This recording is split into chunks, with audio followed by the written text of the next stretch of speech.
Carrying on reviewing the Empire of Normality. So I've just been talking about the rise of Fordism. Now, on the Fordist model,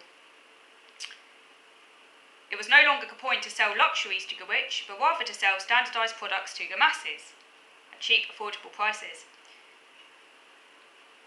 And this brought the normative demands of capital out of the workplace and into our psyches. Freud's cousin, Edward Bernays, defended controlling desires of populations and the defence of propaganda, the engineering of consent. It was during his time that the Frankfurt School critical theorists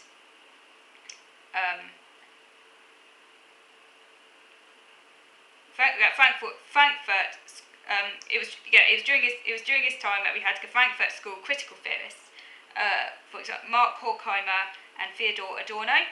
They were Jewish intellectuals on the left, and they emigrated to the US in the 1940s, and they saw the mass restriction there on free thought.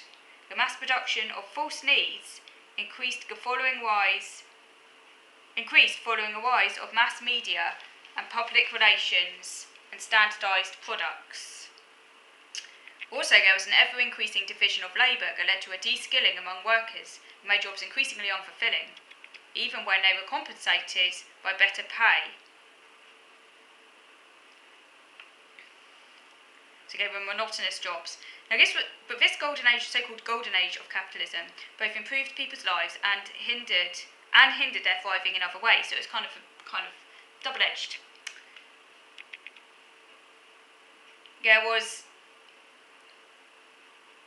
Now, during a mass drive to push each person towards a normalised norm of desires, many who adopted these desires felt unfulfilled, and those who fell outside were stigmatised. And neuronormativity, Chapman argues, became even more restricted.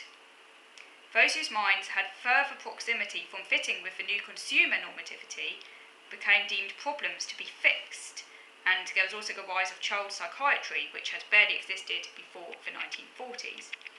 This led to new divisions of children based on their degree of normality in relation to newly created and standardised developmental norms. There was a new notion of developmental milestones and more restricted standards of normality. And new Fordist methods of care and control.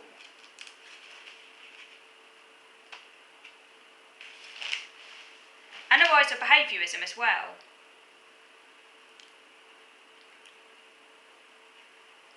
It was emphasised that psychologists should attend to behaviour alone and not the mind, as the mind can't be objectively observed. And there was also the growing idea that you could change behaviours via operant conditioning. Regardless of heredity, the idea was that you can mould infants to become certain kinds of people, or even to fit specific job roles, and this was in line with the needs of society and economy. And B.F. Skinner, in the 1930s, advocated punishments or rewards as reinforcers to make people better fit current societal requirements. Behavioural engineering was used, and he proposed it could be used on a mass scale to produce desirable citizens. This was a new method for normalising populations. Also, there was the work of Elton Mayo, who sought to adapt industrial workers to their tasks by de-radicalising them through psychological counselling. It was believed that outside imposition of policies and of normality itself was necessary for the smooth functioning of any social system. Now, this was during the Cold War, and as capitalist governments were worried about how to stop people from sympathising with the other side. So, like I say, there was a pragmatic angle to this. Governments wanted to regulate humans in line with the needs of the social order. Skinner proposed mass implementation of behaviourist principles could solve what he saw a serious issue of young people wanting to work as little as possible. They go on about this all the time, don't they? Like in right-wing press today, like, oh, the young don't want to work anymore. It's an age-old thing, they've always talked about it, by the way. They make it out like it's a new thing. Like, oh, the young don't want to work anymore. Like, what's going on? Get deterioration of youth. And it's like, seriously, they were going on about this in the 40s, 50s, 60s, and before. They've been going on about this for the end of time, well, at least since the beginning of capitalism. They've been going on about the decline of the youth. Yeah. Yeah, the approach was built on how psychotherapeutic models had been used in post-war child guidance movements, led by eugenicists such as Cyril Burt. This saw a spectrum of normality and the point at which any child might be located, and had framed childhood mind as susceptible to intervention.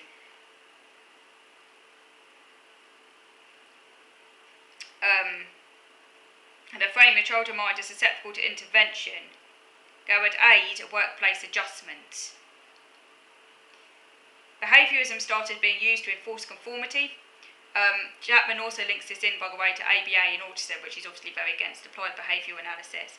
And that was in the 1960s, and for those considered pathologically subnormal by Ivar Lavas in the US. And Ivar Lavas agreed with Satz's concept of mental illness function to help people evade responsibility, and he sought to discipline them for what he saw as abnormal behaviours, with a harsh punishment and reward system. For example, electric shocks or even slaps, absolutely awful that.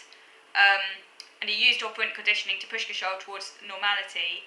And this was also used with gay people as well in conversion therapy at the time. So Chapman is generally against anti-psychiatry, but he does agree with the anti-psychiatrists that psychiatry often functioned as a form of social control during this time. Okay, so I'm going to stop there, and I'm going to come back next time where I'm going to start talking about the rise of the Diagnostic Statistical Manual of Mental Disorders. The early manuals were developed by US military, interestingly enough, to provide greater precision for traumatised military personnel, and that was later on developed into the DSM, and the first edition was published in 1952. So that's where I'm going to leave you.